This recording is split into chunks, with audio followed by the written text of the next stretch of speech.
Coffee হাউসের সেই আড্ডাটা আর নেই, আর নেই।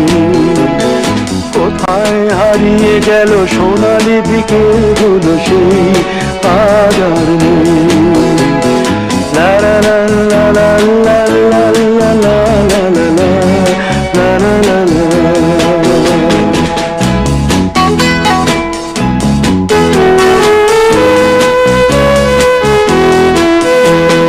নিখিলেশ প্যারিসে, মইদুল ঢাকাতে, নেই তারা আজ কোনো খবরে। গ্র্যান্ডের গিটারিস্ট গোয়ানিজ ডিসুজা ঘুমিয়ে আছে যে আজ কবরে।